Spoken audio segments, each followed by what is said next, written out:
Bom dia. Satisfação novamente estar aqui. Podem ficar tranquilos. Minha mãe não me laçou dessa vez. Eu estava programado, 30 de junho era realmente a data. Então, é assunto que está sendo trabalhado. Não precisam ficar ansiosos, tá? Dessa vez ela não tem culpa de nada. Eu já tinha assumido a tarefa. E é uma tarefa que eu assumo com muita satisfação. É sempre muito gostoso a gente poder trocar as experiências aqui no Portal da Luz. Na sexta-feira eu falei aqui também, como uma agenda. Não, na sexta-feira foi uma troca. E eu já tinha falado na sexta-feira quanto é gostoso falar no Portal da Luz. Eu gosto de falar em vários lugares, até mesmo porque geminiano adora falar. Apenas falar. Conversar a gente não gosta, não. A gente gosta de falar. Conversar, não. Mas falar no Portal da Luz é diferente, porque eu estou entre amigos, estou entre conhecidos, me sinto à vontade, sei que vocês me perdoam quando eu falo besteira. Então, fica mais tranquilo falar assim. E peço aos irmãos que, mais uma vez, participem comigo, havendo dúvidas sobre aquilo que a gente vai comentar, havendo um ponto de vista a acrescentar, troquem a experiência, não é? Não precisa ficar revoltado com alguma coisa que eu disser, basta levantar a mão e falar, Alan, não estou concordando, não é bem assim, ou não entendi o que você quis dizer. Às vezes a gente tem uma dificuldade de expressar aquilo que está pensando. E, às vezes, também a gente quer expressar uma coisa e pensa que expressou. Agora, aquele que ouviu diferente e faz uma outra ideia. Então, se a gente não estreitar essa comunicação, se a gente não mostrar o ponto de vista que está captando, talvez fique em falha a comunicação e aí eu não atinjo o objetivo. Porque o objetivo é fazer com que os irmãos pensem a respeito do assunto que está sendo tratado, que seja útil e que a gente possa fazer algo de diferente a partir de hoje, com base naquilo que a gente vai aprender, com base naquilo que a gente está estudando. E esse assunto é um desdobramento do que eu falei na sexta-feira. Na sexta-feira eu falei sobre o princípio da pluralidade dos mundos habitados. Nós vimos as classificações dos mundos, falamos como os grupamentos dos mundos se dividem, falamos dos mundos primitivos, mundos de provas e expiação, mundos em regeneração, mundos felizes, mundos divinos. Tudo é material clássico que está lá nos princípios da doutrina espírita. Então, hoje, eu vou fazer um destacado deste princípio, um destacado deste tema, falando especificamente sobre a destinação da Terra, para que a gente se situe, se compreende onde está e para onde vamos. Mais ou menos um padrão assim, né? Quem sou, de onde vim, para onde vou, né? Perguntas que a gente costuma fazer em relação a nós, vamos fazer em relação ao grupamento, em relação ao conjunto, em relação ao planeta. Tá bom para os irmãos assim? Ótimo, ótimo, ótimo. Então vamos caminhando para o assunto, destinação da Terra. Por quê? Porque a gente faz uma ideia falsa da Terra. A gente pensa que aqui na Terra está toda a humanidade e que a humanidade, por ser ou por a gente verificar esse monte de defeito que a gente olha, por ver a violência, por ver as discórdias, por ver as guerras, por ver os atos de injustiça que aparentemente nós vemos, a gente pensa, que triste humanidade. Não é fácil ser homem.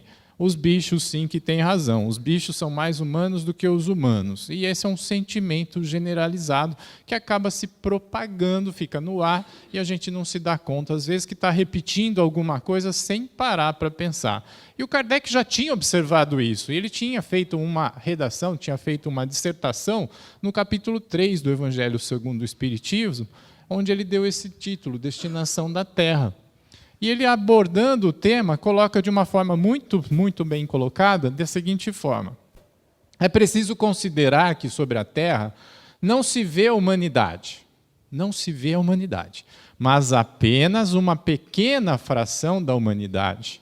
Com efeito, a espécie humana compreende todos os seres dotados de razão.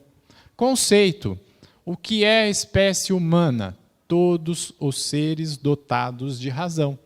E ele fala, a Terra não contém toda a humanidade, apenas uma parcela dela. Isso já é elucidativo, a gente já tem que perceber, nós não somos o único planeta onde há seres humanos. Nós não somos o único planeta em que a experiência humana se faz presente. Há outros mundos em que há outras parcelas da humanidade, outros grupamentos de homens, outros grupamentos de espíritos em evolução também. E a Terra é apenas um desses planetas. Então, quem fala, quem toma a Terra por parâmetro da humanidade, vê apenas um pequeno pedacinho dela. Não é? Isso é importante a gente lembrar. E o que a gente tem em relação à Terra? É lembrar que a Terra nasceu, começou a ser constituída há 4,5 bilhões de anos. 4,6, né? 4,6 bilhões de anos. É pouca coisa. Pensa assim, 4,6, aí você conta 9 zeros. 9 zeros. Quando a gente chega no segundo zero da nossa idade, aqueles que conseguem, já é uma proeza, não é? Aí você conta 9. Essa é a idade estimada. É óbvio que não há precisão nos cálculos. É estimada a idade da Terra, o surgimento da Terra. Tudo bem? Ótimo. A segunda informação. As primeiras formas de vida, as simples, nós não estamos falando de inteligência, não estamos falando de seres complexos, nós estamos falando das primeiras expressões de vida. 3,8 bilhões de anos. A Terra, 4,6. Primeira fórmula de vida, forma 3,8 bilhões de anos. Ou seja, do surgimento da Terra, desprendeu-se do Sol, se moldou, Jesus no comando, estamos fazendo um monte de terra aqui para a gente receber esse povo que vai chegar. 800 milhões de anos. 800 milhões de anos. Guarda. 800 milhões de anos para começar a ser um mundo habitável, para ter vida. 3,8 bilhões a primeira vida. Os mundos primitivos, aí a gente volta no conceito das pluralidades do mundo. Quantos eram mesmo os tipos de mundo? 5. Vocês estão atentos, bastante atentos. Estou vendo isso pela manhã, né? 9h15, bastante atentos. 5 tipos de mundo. O primeiro deles, os mundos primitivos. O que quer dizer o mundo primitivo? É aquele que é destinado às primeiras encarnações da alma humana. Quem é mesmo humano? Os seres pensantes, não é? Então, a primeira encarnação ou as primeiras encarnações dos seres pensantes são experimentadas nos mundos primitivos. Pensa assim, Deus, no instante da criação, começa a expressar o ser, a sua individualidade nos mundos primitivos. Primitivos. Pensa na nossa relação, assim, por exemplo, de maternal, escola, crescimento. O bebê, quando começa as primeiras linguagens, não é matriculado na faculdade. Ok? Então é assim também na evolução do homem. As primeiras encarnações do homem, mundo primitivo. E o que caracteriza o mundo primitivo? Está ali, ó. Está ali. Aquela é a característica do mundo primitivo, que eu estou na frente da minha irmã, eu vou sair aqui para que ela leia, não é? Nos mundos inferiores, a existência é toda material. Toda material. As paixões são reinam soberanamente. A vida moral é quase nula.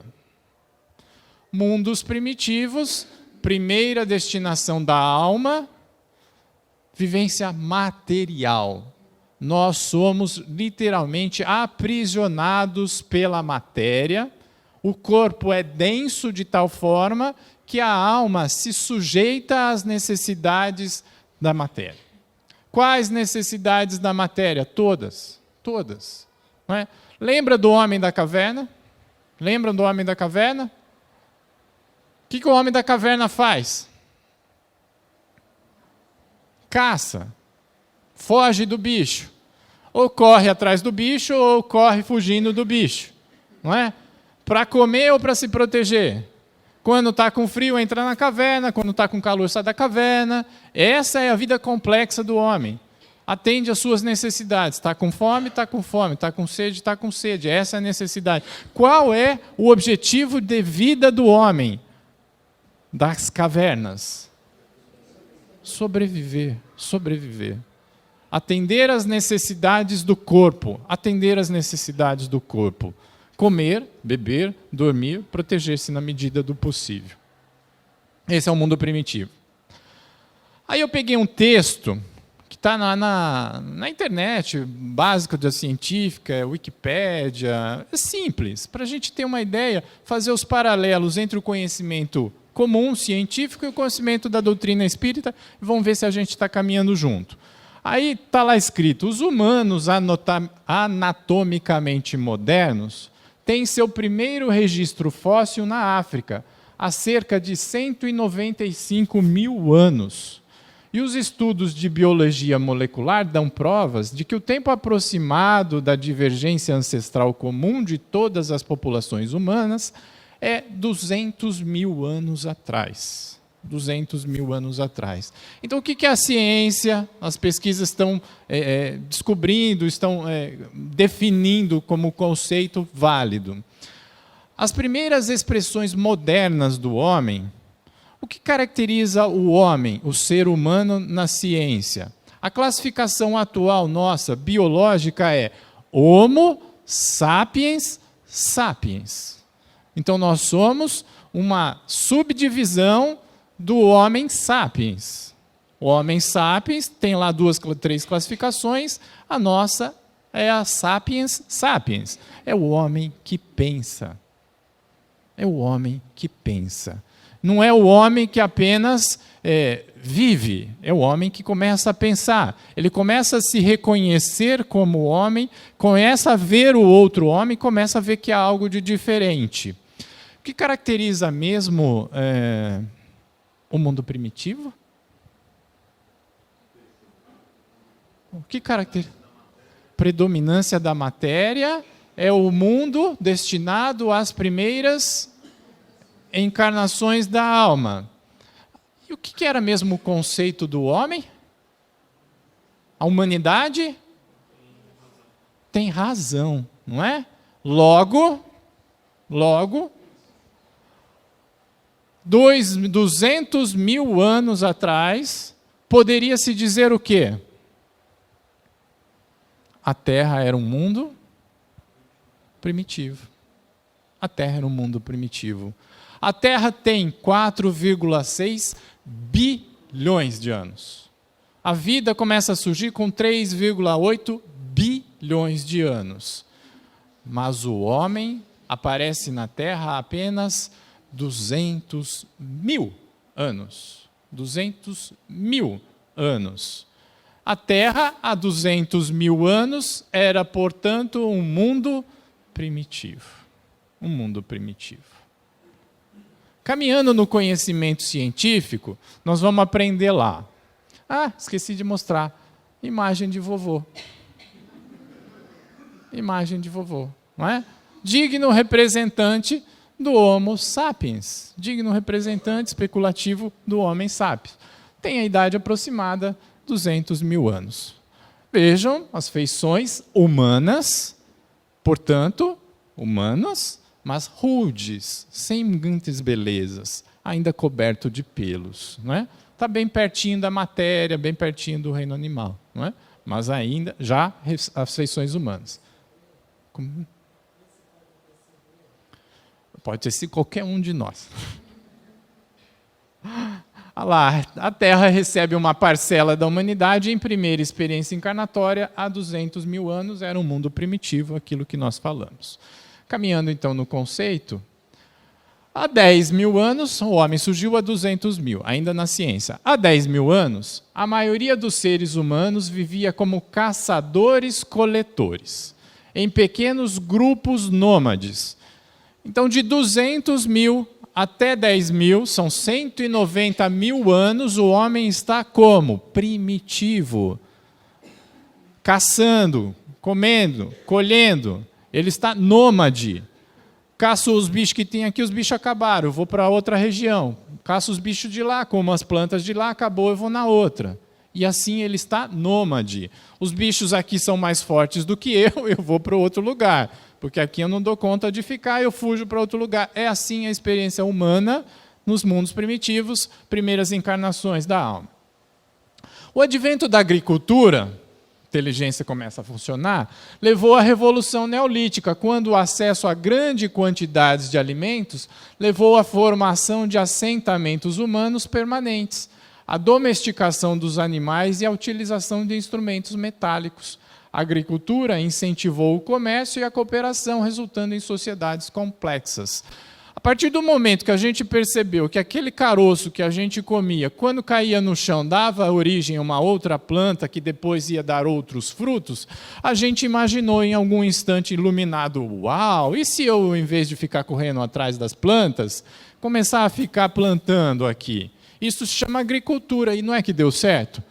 Deu certo, e mais do que dar certo, a gente começou a perceber que aquilo que era produzido era suficiente para nós, para aqueles que estavam junto conosco, fugindo dos bichos. E a gente falou, para que eu vou ficar correndo de um lugar para o outro? Eu vou ficar aqui.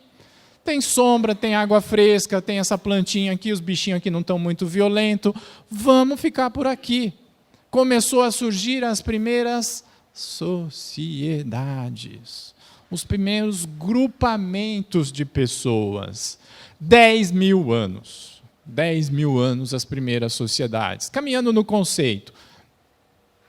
Há cerca de 6 mil anos, os primeiros proto-estados desenvolveram-se na Mesopotâmia, no Saara e no Vale do Índio. Mesopotâmia, lembram dessa aula de geografia? 6ª série, hoje deve ser 7º ano. Vocês lembram o que era Mesopotâmia? Eu odiava a geografia. Odiava a geografia, não é? Hoje eu gosto mais. A diferença é que a gente aprende, né? Quando você aprende, se interessa, vai pesquisar, Mesopotâmia. Essa região é a região da Ásia, não é? Região da Ásia. Outra região que ficou, Saara-Nilo. Lembra da história das enchentes do Nilo? Não é? Também estava na geografia. Olha como a geografia é importante, a gente não sabia. E no Vale do Indo. O Vale do Indo também é da Índia. Lá da Índia. Os rios, a importância dos rios, os seres sempre circundando os rios. E lá surgiram os primeiros estados. Aí eu vou falar uma coisa, a gente vai acrescentar. Aí os primeiros estados que surgiram, as primeiras civilizações, né? Aqui representante da Índia, representante da Europa, lá os indo-europeus, aqui os egípcios, aqui os representantes dos hebreus. Aí eu fui pegar um livro que está lá, chama A Caminho da Luz, do Emmanuel, psicografia do Chico Xavier. Ele fala assim, há muitos milênios, um dos orbes da capela, que guarda muitas afinidades com o globo terrestre, atingir a culminância de um dos seus extraordinários ciclos evolutivos. Alguns milhões de espíritos rebeldes lá existiam, no caminho da evolução geral, dificultando a consolidação das penosas conquistas daqueles povos cheios de piedade e virtudes. Mas uma ação de saneamento geral os alijaria daquela humanidade que fizera jus à concórdia perpétua para a edificação dos seus elevados trabalhos. Parece difícil, mas é simples. Emmanuel está contando que numa das constelações que existem no universo, conhecida por Capela, um dos seus planetas estava atingindo um momento de culminância do seu desenvolvimento possível. E aquela parcela da humanidade que estava lá, atenção, humanidade que estava lá, atingiu um ponto em que alguns exemplares, alguns dos integrantes e dos indivíduos estavam atrapalhando o progresso. Estavam atrapalhando. A grande maioria dos seres que lá estavam já estavam cultivando o bem, já estavam cultivando o progresso, piedade, olha lá, cheios de piedade e virtudes, ele fala. Só que havia elementos que estavam atrapalhando esse progresso geral. E o que foi necessário? Foi necessário isso. As grandes comunidades espirituais, diretoras do cosmos, deliberaram então localizar aquelas entidades que se tornaram pertinazes no crime aqui na Terra longínqua. Olha que boa ideia. Onde aprenderiam a realizar na dor e nos trabalhos penosos do seu ambiente as grandes conquistas do coração e impulsionando simultaneamente o progresso dos seus irmãos inferiores. Como eu disse, Emmanuel, lá em A Caminho da Luz. O que aconteceu com esse planeta, então? Os homens que estavam lá atrapalhando o progresso foram afastados de lá, saíram de lá. E aí foram aproveitados em um outro mundo. Qual mundo? O nosso. O nosso. O que aconteceu a partir de então? Nós vamos aprender, eu esqueci de transcrever, mas ele coloca, esses povos deram origem a 4 raças que se situaram, Emmanuel, na Índia, na Ásia, na África, na Europa. Vamos voltar lá para o slide? O que aconteceu? Opa, voltar, não. Há cerca de 6.000 anos, os primeiros proto-estados, Mesopotâmia, Saara, Vale do Índio. Quem era? Quem era? É aquele povo que saiu de lá. 6.000 anos. Quantos anos a Terra tem? 4,6 bilhões. Quantos anos faz que o homem surgiu na Terra? 200.000 anos. Naquela época a Terra era um mundo primitivo. 6.000 anos surge o proto-estados, os pequenos estados, os embriões de estados. As civilizações que vieram de onde? Do sistema Capella. O sistema Capella era um sistema de provas e expiações que estava transitando para um mundo em regeneração. Os seres que de lá saíram vieram para cá. Logo, pode-se cravar que há 6.000 anos a Terra passou de um mundo primitivo para um mundo de provas e expiações, por ocasião da vinda dos nossos irmãos, ou nossa vinda de Capella. Não é? Porque é legal a gente falar, os nossos irmãos que vieram de Capella, mas não é muito legal lembrar que nós talvez sejamos os capelinos também. Aí a Terra virou o quê?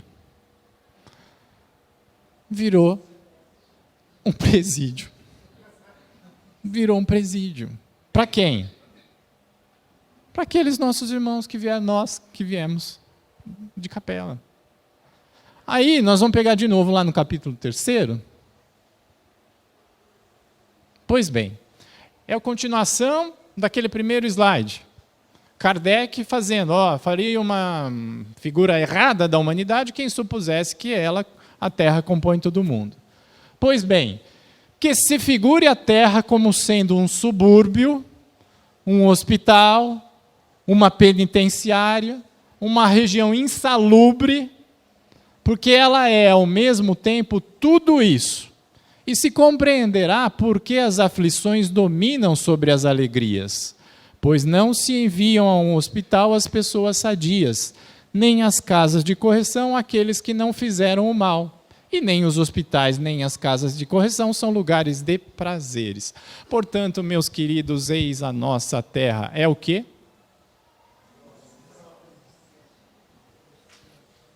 É isso aí. A terra é bem comparada a um presídio. É bem comparada a um lugar insalubre. Dá para ser feliz num presídio? Dá para ser feliz em um lugar insalubre? Pô, Alan, você está sendo cruel com a terra. Sabe por quê? Porque tem mar, tem montanha, tem tanta coisa bonita, não é? Tem um povinho. De fato, tem muita coisa bonita. Mas ainda é uma região insalubre. Alan, mas tem lugar que eu me sinto muito bem, obrigado. Verdade, nós estamos falando de constituição material, mas quando Kardec fala de uma região insalubre, ele está se referindo ao quê? Padrão vibratório. Padrão vibratório. A Terra é, sim senhor, um lugar insalubre em termos vibracionais. Por que isso, meus queridos? reflexo nosso, de quem vive. Nós somos ainda seres muito ignorantes. E porque somos muito ignorantes, não aprendemos ou não honramos o ensinamento de que a evolução se faz pela prática do bem. E porque a gente escolhe não fazer o bem, a gente acaba fazendo o mal. E fazer o mal significa modular o pensamento em faixas de vibração, frequência, muito insalubres, muito ruins. É bem legal chegar aqui no Portal da Luz. É bem gostoso. Porque quando você cruza os portais do portal, ficou lindo isso. Quando você cruza os portais do portal, você encontra um ambiente salubre, saudável, uma atmosfera psíquica agradável. São raras as pessoas que chegam aqui pela primeira vez e não comentam: puxa, como eu me senti bem lá. Não quer dizer que é só o Portal da Luz, mas toda casa, igreja, religião, em que há uma busca de melhora, uma afinidade, há afeto, há transparência, há verdade. Todos os lugares onde o grupamento humano está vibrando da mesma forma, se torna um ambiente salubre, agradável. Ocorre que nós não repetimos esse padrão de comportamento lá fora. E por que não repetimos esse padrão de comportamento lá fora, quando emitimos as nossas tendências mais rudimentares, a nossa agressividade, a nossa raiva, a nossa vingança e assim por diante, os padrões, as modulações do pensamento ficam em baixíssima frequência. Fica um ambiente terrível, pesado, que nós, na nossa ignorância, nem nos damos conta. Mas um espírito que viesse de um outro planeta, vibracionalmente melhor, se chegasse pertinho da Terra, já ia sentir o impacto. Já ia sentir o impacto. Quem leu a tribuna desse mês, que está circulando desde a semana passada, está lá embaixo, peguem. Peguem. Vale muito a pena. Não estou falando para pegar porque vai ser uma das últimas edições, vocês viram, a tribuna diminuiu o volume, questão de custos, e agora não vai ser todos os meses que as casas vão receber, vai haver um rodízio, diminuiu bastante. Então aproveita. Pega, em especial, desse último volume do mês de julho, a última folha, vira a tribuna, começa pelo fim. Começa pelo fim. Tem um artigo do Orson, eu diria, sensacional. Não percam. Sensacional. Da tribuna desse mês, está falando lá sobre o palavrão. Ah, tá aí. Olha que beleza. Você me empresta? Daí. Só para provocar. O Robson que gosta quando eu faço isso, né, Robson? Fica andando assim, aí ele tem que... Prejuízos do palavrão. Quais são, em verdade, esses desdobramentos? Aí ele vai contar a história de um garotinho que sofria dor de cabeça, aí foi lá uma senhora com capacidades de assimilar e perceber o ambiente. E o que ela percebeu? Ao entrar no quarto, percebeu o garoto fluidicamente atolado no líquido lamacento causa da forte dor de cabeça e do estado febril. O garotinho tinha dor de cabeça, não tinha? A hora que a mulher lá foi, viu um ambiente lamacento fluidicamente. A causa desses focos fluídicos de lama, qual seria? O palavreado do pai. Habituado a palavrões, xingamentos, projetava no ambiente da casa o resultado de suas emanações mentais. Parte daí depois. Só no aspecto do palavrão, uso indiscriminado, incontrolado do palavrão. A Terra é um ambiente insalubre. Insalubre, não é? Por experiência nossa. E aí o que precisa acontecer de vez em quando? De vez em quando acontece uma tempestade fluídica. De repente acontece lá raios e trovões que aparecem. Tudo para quê? Para que haja uma descarga, uma purificação desse ambiente. Infelizmente, às vezes também destrói. Mas... na misericórdia de Deus, antes aconteça alguma destruição do que todos nós ficarmos doentes e perecemos, porque não é esse o objetivo, não é? A terra é, pois, comparada a uma prisão, a uma região insalubre. Se é assim, dá para se esperar que sejamos felizes na experiência da terra, neste estágio? Não dá. Não dá. Eu nasci para ser feliz. Discordo.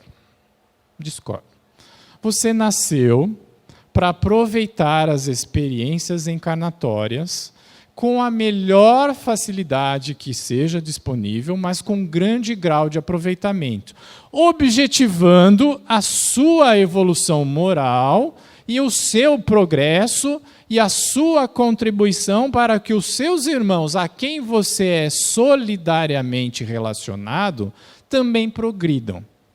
Neste trabalho de autodesenvolvimento e colaboração de desenvolvimento, você terá momentos alegres, você terá momentos de prazer, mas a verdadeira felicidade não é possível experimentar enquanto este conjunto vibracional no qual você está inserido ainda é de provas e expiações. Não nasceu para ser feliz. Você vai ter momentos alegres, como vai ter momentos tristes, mas você nasceu para aprender, para progredir e para continuar a dar as suas contribuições. A felicidade será possível em um outro ambiente fluídico, em um outro ambiente vibracional, não é? Em um outro mundo, em um outro momento. E aí a grande pergunta. A partir daquele instante em que os povos de Capela vieram para a Terra e que o mundo se tornou de provas e expiações, o que nós poderíamos esperar, não é? Qual o próximo passo? A experiência, então, de mundo de provas e expiações tem quantos anos de experiência? Já esqueceram ou estão tímidos? 6.000 anos. A Terra, durante 194.000 anos, foi um mundo primitivo. E durante 6.000 anos é provas e expiações. Olha que boa notícia. O próximo passo dos mundos, classificação dos mundos, Kardec. Mundos primitivos, mundos de provas e expiação e depois, brilhante, mundos de regeneração. Os mundos regeneradores servem de transição, já que é para falar de transição, vamos transitar, servem de transição entre os mundos de expiação e os mundos felizes. Quer dizer que nós vamos chegar em mundos felizes. Aí sim a felicidade vai ser possível. Afinal de contas, lá não há o mal, lá só há o bem. Há um momento de transição em que o mundo deixa de ser de provas e expiações e passa a ser feliz. Este momento é o mundo regeneração. A alma que se arrepende, neles encontra calma e repouso, acabando de se depurar. Sem dúvida, nesses mundos, o homem ainda está sujeito às leis que regem a matéria. Sinto dizer, ainda teremos corpos. Alguns corpos grandes, outros corpos menores. Todos teremos corpos ainda, corpos materiais. A humanidade experimenta as vossas sensações e os vossos desejos. Mundo em regeneração tem as mesmas necessidades. Tem fome, tem frio, sente sede, não é? Mas está livre das paixões desordenadas das quais sois escravos. A dizer, ter fome não quer dizer que você vai ser escravo da fome, da gula. Ter sede não quer dizer que você vai ser um alcoólico. Ter necessidade do repouso não quer dizer que você vai ser um preguiçoso, não é? Então, as necessidades existem, mas nós não nos tornamos escravos delas como éramos no mundo primitivo e como ainda somos, em algum grau, aqui no planeta de provas e expiações. E a falar disso, eu não tinha pensado nisso, mas eu vou falar. Não é? Afinal de contas, eu tenho 15 minutos para falar ainda e talvez até 20. Não é? Se a tolerância for bastante, 25. A partir daí, abuso também, que seria falta de caridade. Não é? Mas aí eu estou pensando agora. Quando a gente fala assim, um dos atributos do Espírito é o livre-arbítrio. Verdade. Verdade. Livre-arbítrio é uma dádiva que Deus nos dá.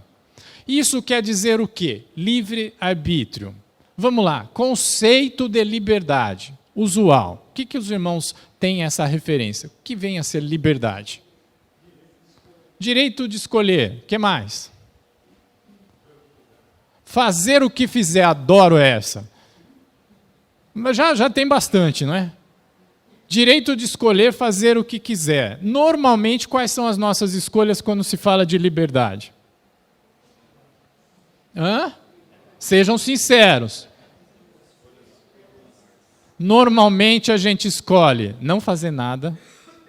Normalmente a gente escolhe, eu vou estourar o cartão de crédito. Eu vou esperar a aposentadoria para começar a trabalhar. No Brasil nunca ninguém mais vai fazer caridade. Nunca. Normalmente as nossas escolhas são, agora sim, eu vou comer aquele brigadeiro que eu queria. Estou livre para comer o brigadeiro. Afinal de contas, ninguém mais. Estou livre para assistir a uma maratona de série a madrugada inteira, porque amanhã, segunda-feira, eu não vou trabalhar porque eu sou livre. Se eu sou livre, posso fazer o que eu quiser. É um direito que Deus me deu, livre-arbítrio. É ou não é? Infelizmente, é. Isso prova o quê? Que nós ainda somos influenciados pela matéria. Isso prova o quanto nós somos ignorantes em relação ao que é livre-arbítrio. Sabe por quê? Comer o que quer a hora que quer, fazer o que quer a hora que quer, a gente fazia quando? Mundo primitivo. Então, quem acha que liberdade é fazer o que quer, ter o direito de escolher o que quer, o que bem quer, ainda está mais perto do que do... Exatamente. O livre-arbítrio não pode ser isso, então. O livre-arbítrio não pode ser isso. E eu relembrei essa semana com Paulo Henrique Figueiredo, um escritor do livro A Revolução Espírita, Mesmer, e outro que ele está preparando aí. Ele coloca o livre-arbítrio como uma expressão da moral. E ele coloca assim, para que serve a moral? Para resistir às tendências da matéria. Ser livre é poder falar não para as necessidades materiais. Olha como muda. Sou livre sim, eu escolho não ser escravo da matéria. Eu escolho dedicar a minha inteligência ao desenvolvimento. Eu escolho o exercitar a inteligência em benefício do outro. Isso é o livre-arbítrio. Escolher não ser escravo da matéria. Aí está a grande liberdade. A moral libertacional. Libertarmos-nos da matéria. E como que faz essa transição, hein? Sai do mundo de provas e expiações, salta para um mundo em regeneração. A 1000 chegarás, de 2000 não passarás. Lembra dessa história? Quando chegou o ano 2000, que catatal que era, todo mundo falando do bug do milênio, a Terra vai acabar. Acabou? 1866, Kardec escrevia assim: não procureis no céu sinais precursores, porque não os vereis. Olhai, porém, em torno de vós, no meio dos homens, e aí os encontrareis. Não acrediteis que o mundo acabe materialmente. A humanidade é que atingiu um dos seus períodos de transformação, e a Terra vai elevar-se na hierarquia dos mundos. Por que a Terra não pode acabar materialmente? No mundo em regeneração, ao qual a Terra... Sim, mas por que ela não pode acabar materialmente? Porque no mundo em regeneração ainda a expressão é material. Ainda temos corpos, ainda ocupamos casas, ainda nos agregamos em sociedades que precisam da matéria, ainda temos cadeira, ar-condicionado, Wi-Fi, Bluetooth. Mundos em regeneração, ainda a expressão é material. Seria uma tolice apagar a terra para depois ter que construir de novo. Então, o que é regeneração? É transformar e não destruir. Não é por isso que não acaba a matéria. O mundo não acaba tão cedo, não na expressão material. Para que os homens sejam felizes na terra, é preciso que seja habitada exclusivamente por bons espíritos, encarnados e desencarnados. Olha que coisa, olha como o Kardec é técnico. Eu adoro o Kardec, viu? Não é porque ele chama Alain, não, mas eu gosto dele. É preciso que a terra seja habitada por espíritos bons, tanto encarnados como desencarnados. Quando a gente fala em habitação da terra, não é só aqui, não é só na crosta, não é só encarnado na matéria, também as nossas erraticidades, né? A erraticidade que nos cerca, o plano espiritual da terra. Nós somos interconectados, habitantes aqui encarnados e habitantes desencarnados. Olha como Kardec é técnico, não é? Bastante. Para que a Terra seja feliz, portanto, é preciso que haja mais espíritos bons. Chegado esse tempo, já chegou, haverá grande emigração entre os que ora os habitam. Não sendo mais dignos da terra transformada, os que fazem o mal pelo mal, sem que os afete o sentimento do bem, serão excluídos daí, porque se continuassem, manteriam a perturbação e a confusão, e seriam obstáculos ao progresso. Já ouviram essa história hoje? Já ouviram essa história hoje? Aconteceu com quem? Capela. Capela. Aconteceu exatamente isso com Capela. Está acontecendo agora.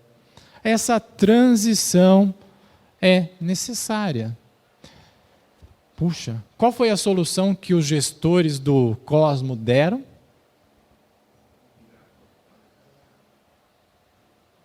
Laçaram aqueles que não davam para acompanhar e fez o quê? Trouxe para a Terra. Agora não dá para fazer essa solução aqui na Terra. Vai para onde? Há uma infinidade de mundos em provas e expiação. Portanto, da mesma forma como foi feito, assim se fará. Os habitantes obstinados no mal, como ele diz aqui, que fazem o mal pelo mal e que não se comprazem com o bem. Conhecem alguém assim? Eu conheço poucos. Não é? Esses não acompanharão a Terra. Sai daqui e é levado para outro lugar. Kardec continua. A Terra não há de ser transformada por um cataclismo. Não vai ter terremoto. Desaparecerá gradualmente a atual geração e a nova lhe há de suceder pelo mesmo modo, sem que nada se altere na ordem natural das coisas. Tudo se passará aparentemente como de costume, com uma única diferença capital, e agora os dois pontos são simbólicos. Certo número de espíritos que aí se encarnavam não voltará mais à Terra em nova encarnação. Em cada menino aqui, se fosse na época o pessoal ia ficar bravo, né? Em cada menino foi uma figura de linguagem, hoje talvez ele usasse em cada criança, né? Em cada menino que nascer, em lugar de um espírito atrasado e propenso ao mal, surgirá um espírito adiantado e propenso ao bem. Não tem segredo. A transição se faz com tranquilidade, sem cataclismos. Aí você fica com aquela cara, né? Como é que é isso? Como é que é isso? Kardec escreveu isso em 1866. Um pouquinho antes de desencarnar, ele ia desencarnar em 1869. Essa referência está em Obras Póstumas. Livro muito legal. Não é considerado como componente da codificação. Lembram dos 5 livros da codificação? Vou pegar meus alunos aqui, estou vendo alunos meus aqui. Quais são os 5 livros da codificação? Primeiro, livro dos Espíritos, perfeito. Não é? Segundo, livro dos médiuns, vem explicar a fase experimental. Não é? Terceiro, o Evangelho segundo o Espiritismo, a obra de consolo, o ensino da doutrina do Cristo, a moral do Cristo. Quarto, o céu e o inferno ou a justiça divina segundo o Espiritismo. Nós vamos explicar lá, aprender que não existe o material, o céu material, o inferno material. Nós vamos aprender lá que não existe purgatório, que existe a consumação eterna no fogo do inferno. Não existe aquilo, é um momento, é um estado de alma de cada um que é perdurar, que dura o tempo da necessidade de cada um. E o último, a Gênese.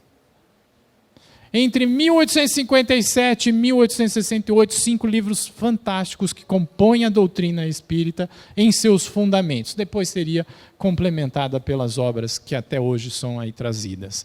Mas há uma outra obra com escritos do Kardec que foi publicada depois do seu desencarne. Ele desencarna em 1869 e, algum tempo depois, os companheiros de doutrina publicam obras póstumas.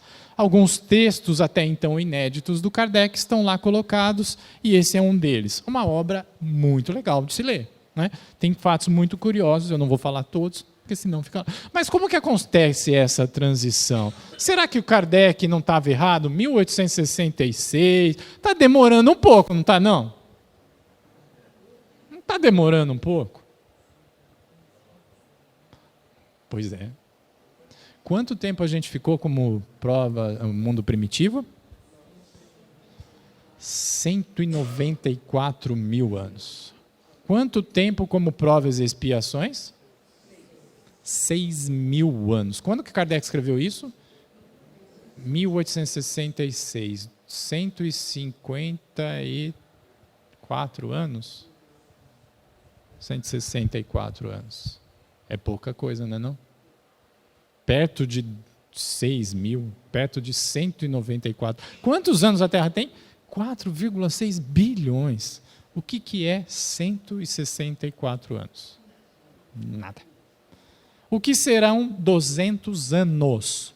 Perto de 200 mil anos de experiência encarnatória. Nada. Nada, nada, nada. Por isso, acreditem, está sim acontecendo. Está sim acontecendo. E quais são os sinais disso? Olha o que ele fala. A maior parte, infelizmente, não ouvindo a voz de Deus, persistirá na cegueira. E essa resistência marcará o fim do reinado desses infelizes por lutas tremendas. No desvairamento, correrão para a sua perda, provocarão a destruição, que produzirá uma multidão de flagelos e calamidades, de sorte que, sem o quererem, apressarão o advento da nova era. E como se a destruição não caminhasse com bastante rapidez, ver-se-ão os suicídios multiplicarem-se numa proporção inaudita, até entre as crianças. Jamais se terá visto tão grande número de loucos, pobres desgraçados que são riscados antes da morte do número de viventes. São estes os verdadeiros sinais do tempo. E tudo isso se realizará pelo encadeamento de circunstâncias, sem que, como já dissemos, sejam derrogadas nem de leve as leis da natureza. Está ou não está acontecendo? Claro que está batendo na nossa porta. Está publicado na internet, no Facebook, no Instagram, nas redes sociais, no WhatsApp. Até nas fake news estão. Lógico, está tudo aí, a gente está vendo, está acontecendo. Não é? De que lado você quer ficar, gente? De que lado você quer estar? Vou fazer igual o Jamiro. Vai que. Né? Vai que é hoje. Vai que é hoje. Como que eu recebo essa boia? Quem é essa boia da salvação? O que precisa ser feito para ser salvo? O que nós entendemos durante muito tempo que era ser salvo? O que alguns dos nossos irmãos religiosos ainda hoje acreditam no que é ser salvo? Ser salvo é acreditar em Jesus, em seu poder. Basta? Se o mesmo Jesus disse a cada um segundo as suas obras, e não a cada um segundo as suas crenças, não basta crer. É necessário obra, trabalho, dedicação. Então, o que é que eu faço para não ser um dos laçados que não conseguirão manter um nível de vibração compatível com a Terra e que, porque continuam tendo que encarnar, vão ter que reencarnar em mundos um pouco menos evoluídos, quiçá bem precários ainda em provas de expiação, quiçá equivalente àquilo que os irmãos 6.000 anos chegaram e encontraram a Terra. Agricultura recém-formada, primeiro estágio de tecnologia e ferramentas metálicas, nada de internet, nada de WhatsApp e nada de Bluetooth. Eu não quero isso para mim, eu não consigo ficar sem o celular. Vou apelar. Você não quer ficar sem o celular? Não, não quer. O que eu tenho que fazer? Só trabalhar. Só trabalhar. Trabalhar no quê? O que caracteriza um mundo em regeneração? O que caracteriza um mundo de prova e expiação? Predomínio do mal. O que caracteriza um mundo em regeneração? Não há predomínio do mal. O bem já começa a suplantar o mal. Ainda não é totalmente, mas começa a suplantar. Ok, vamos ser otimistas. Vamos ser otimistas. Vamos dizer que nós estamos aí com 7 bilhões de encarnados. Eu vou ter que usar os 5 minutos, peço paciência. Vamos dizer que nós estamos com 5 bilhões de encarnados. Encarnados. 7 bilhões de encarnados. Lembra o que ele falou lá sobre a Terra tem que ser composta por encarnados e desencarnados? Há uma estimativa que para cada encarnado existem 3 desencarnados. Se aqui tem 7, desencarnados são, ao todo somos, aproximadamente, para facilitar, 30 bilhões de almas, espíritos. 30 bilhões de espíritos. Vamos fazer uma conta rápida. Vamos dizer que 2/3 ainda tornam esse plano insalubre, presídio. Estamos ignorantes. 20 bilhões são ignorantes. Praticam o mal ainda, por invigilância ou por vontade. 20 bilhões. E 10 já começa a pensar no bem. Já começa a ter impulsos generosos. Já começa a olhar para o outro e ver Deus. Já começa a perceber que não são as suas vontades que imperam, mas as necessidades do coletivo. O mundo de provas e regenerações tem que ter no mínimo 50%. Porque senão teria o predomínio do mal e continuaríamos sendo provas e expiação. Então vamos ser generosos, vamos fazer uma votação, 50% mais um, maioria simples, regeneração. Dos 30 bilhões, precisamos ser 15 bilhões e 1 para podermos ser considerados regeneração. Atualmente nós estamos perto de, generosamente, legal, vamos ser otimistas, 10. Faltam 5 bilhões e 1. 5 bilhões e 1. Como faz isso? Como faz isso? Eu tenho lá 20 bilhões resistentes ao mal. Esses 20 bilhões vão conseguir chegar em expiação, em regeneração? Não. Por quê? Porque no máximo dava para aguentar 15. Não é? Não tem que ter 15 lá? Então dos 20, no máximo tem que 15 acompanhar. Quer dizer que 5 bilhões, algo muito parecido com o que nós estamos encarnados, não vai acompanhar. Em que ônibus você quer estar? No que fica ou que vai? Eu quero ficar no que fica. Porque o que vai para outro mundo, que não tem celular. E aí o que acontece, gente?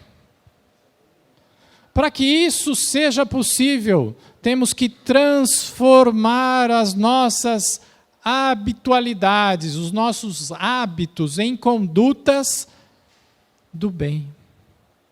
O nosso padrão vibratório mental tem que ser voltado para o bem. E fazer o bem significa o quê? Fazer ao outro o que gostaria que fosse feito comigo. Fazer o bem não é atender às minhas vontades. Fazer o bem é ficar atento às necessidades do outro. Do próximo. Jesus já falou isso. Amar o próximo. Quem que é o próximo? Quem é o próximo do seu Anésio? A dona Isaura. Quem é o próximo do Vinícius? Está aqui. Quem é o seu próximo, seu Nelson? A nossa irmã. Não é a esposa que está em casa. A menos que ela esteja do seu lado. E quando eu estou em casa, o meu próximo é a minha esposa. Quando eu estou no trabalho, o meu próximo é o meu patrão, é o meu subordinado. Isso significa que eu tenho que vigiar os meus pensamentos, o meu olhar, constantemente, vendo as necessidades do outro, para poder ser útil às suas necessidades. Isso significa fazer o bem. O médico, quando cuida do doente, está fazendo o bem para o doente, está cumprindo a sua profissão, fazendo o bem. Olha que beleza. O juiz, quando julga imparcialmente, enquanto está fazendo isso, está fazendo o bem para aquele seu próximo. O advogado, quando assiste ao seu cliente, defende os seus interesses contra as outras resistências, está fazendo bem para o seu cliente. O engenheiro, quando constrói uma casa que vai proteger uma família, está fazendo bem para o seu cliente. Isso é fazer o bem. É trabalhar em benefício do outro. Tem consequências, além de tudo, alguns ganham dinheiro. Além de tudo, alguns ganham dinheiro. Uns mais, outros menos, mas além de tudo. E todos nós, cumprindo isso, progredimos juntos. São pequenas coisas que fazem a vida melhor. Podem até ser pequenas, mas sem elas o mundo seria menor. É lindo isso, é lindo, nas pequenas coisas. E aqui a nossa garantia dada por Jesus, para que a gente não fique muito ansioso. Das ovelhas que meu pai me confiou, nenhuma se perderá. Nenhuma se perderá. Se a gente precisar pegar esse ônibus para outro mundo, não tenha preocupação. Vamos ter outras oportunidades. E assim que a gente se der conta, começar a trabalhar, volta para a terra. Volta a encontrar os irmãos. Não tenham ansiedade. Tenham pressa, mas não tenham ansiedade. Não é? Não vamos imaginar, por outro lado, não é esse o objetivo, que eu esteja sugerindo que seja, que nós temos que ser santos a hora que sair daqui. Não, isso é incompatível com o padrão da terra. É incompatível, não tem santo aqui, a não ser os missionários, porque todo presídio também tem o carcerário, não tem? Todo hospital também tem enfermeiro e médico, não tem? Então a terra também tem missionário, que não precisaria estar aqui, mas está aqui para ajudar, para cuidar da gente, para nos vigiar naquilo que seja necessário. Mas são poucos, eu apertei a mão de nenhum até agora. O fato é esse, a grande maioria ainda vai melhorar. Então, o nosso padrão não precisa ser de santo, mas precisa ser do trabalhador, do comprometido. Eu não preciso atingir os recordes mundiais de bondade, mas eu preciso me ativar no começo, no exercício disso, não é? Para que não haja ansiedade. A gente tem uma folga aí de 10 bilhões para a gente se encaixar e continuar na transição. Tá bom? Um bom dia a todos. Até a próxima, se Deus quiser, agendada ou adaptada às necessidades da casa. Até a próxima.